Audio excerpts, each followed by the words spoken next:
Mos këtë tre, vaji i ricinit 1, edhe vaji i embrionit grurit 2, që bën autofagjin dhe shërimin.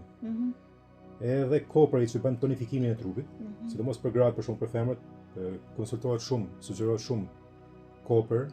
Mrekulli i krejt kur hahet si sallat, si bim, ai zhardhoku i bardhë. Një sekret, kur e merrni për shembull mund ta gatuni të pjekur koprin. Vetëm 5 minuta në tavë, në furrë aty, me pak vaj ulliri, shumë pak krip. Nëse dorin futni edhe në erës tjetër, nëse dorin veç këto janë mjaft. Del si shija e mishit qingjit.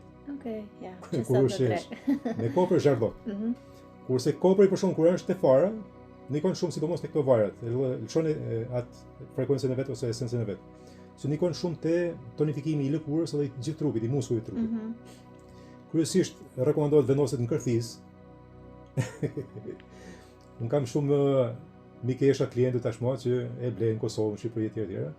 Edhe më thonë, po pse në kërthis, më thonë mua, se unë e dua, se ka efekt shumë anti-rrudh, tonifikus. Tregon rrudhat kështu. Vërtet? Në mënyrë të jashtëzakonshme. Edhe deri te vihet më të thella. Më thua tani për vajin e koperit? Apo edhe për koperin?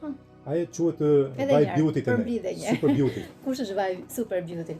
Ka vaj ricini brenda, vajin e embrionit grurit, esencën e koprit, trumzës dafine, sepse më rrallë para. E koprit është në rrallë parë. Tashti këto, sidomos këto trija, plus kanë edhe secila ka edhe ormus brenda, arin monoatomik me ato mineralet, ka edhe argjend brenda. Prandaj edhe janë produkte alkimike, nuk janë thjesht holistike. Holistike mund të ishin vetëm po të ishin vajrat. Kur kanë edhe mineralet brenda, atëherë dalin te alkimia.